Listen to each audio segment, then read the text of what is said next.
The God Christianity describes cannot exist, and I can prove it in 2 minutes. You know what? Go ahead. Be my guest. Go ahead. Christians say God is perfect in love. They say God loves you more than you can possibly comprehend. Okay.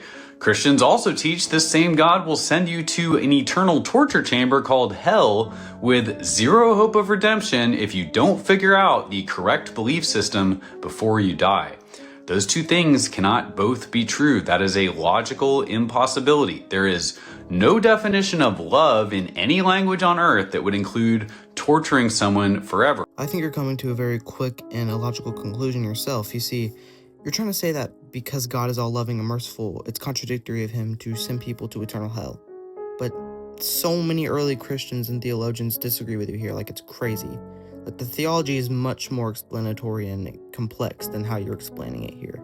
For example, St. Augustine's view on eternal damnation is that mercy is not more than a necessary opposite of punishment.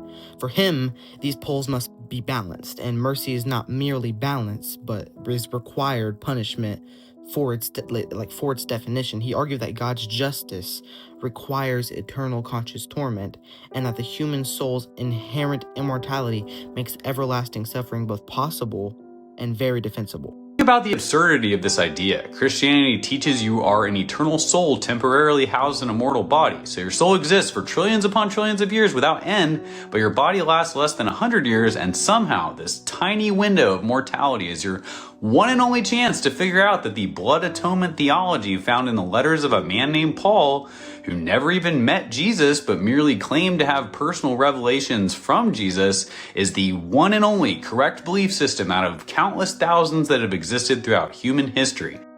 First of all, Paul did see Jesus through a divine revelation and miracle. So Paul did encounter the ascended Christ and receive direct revelation from him. Like, look at the book of Acts, where it mentions the encounter and Paul defending it and his credibility in Galatians 1:12 and 2 Corinthians 12:1. It's in there. Like, you're just lying.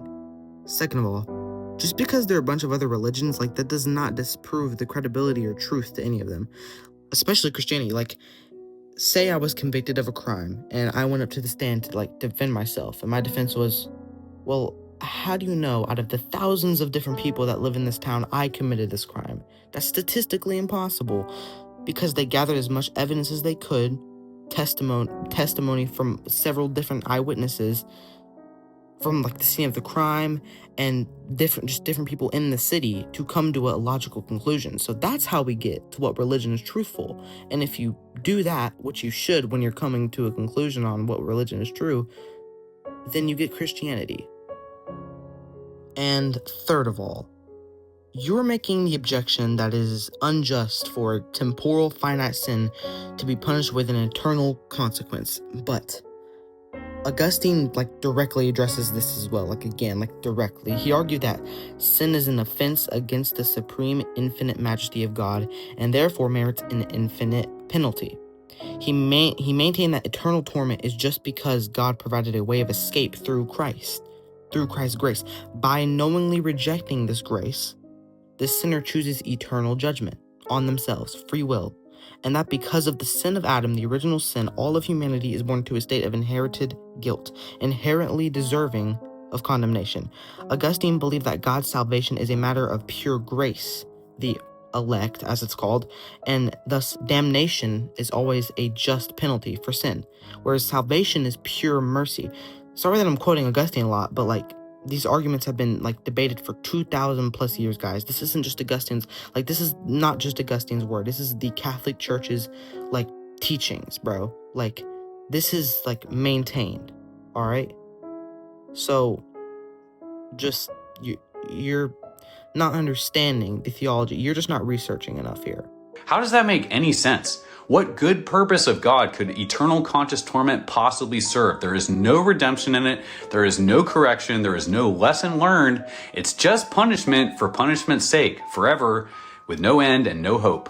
He is upholding, like I just stated, his justness, demonstrating the gravity of sin and honoring free will. And it's not just punishment for guys, it's not just punishment for punishment's sake. He died for us. He gave us a choice. I'm willing to bet if you're watching, you have heard of the gospel. If you're watching this video right now, you have a choice on whether to believe in Jesus or not. All right? Like, this is not just punishment for punishment's sake. This has been warned about, a punishment that was been warned about for 2,000 years, and yet you still don't listen.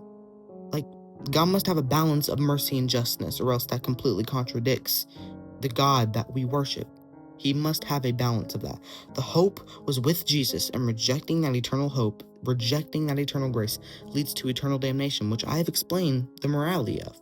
Only humans could come up with something this absurd and cruel and call it the gospel.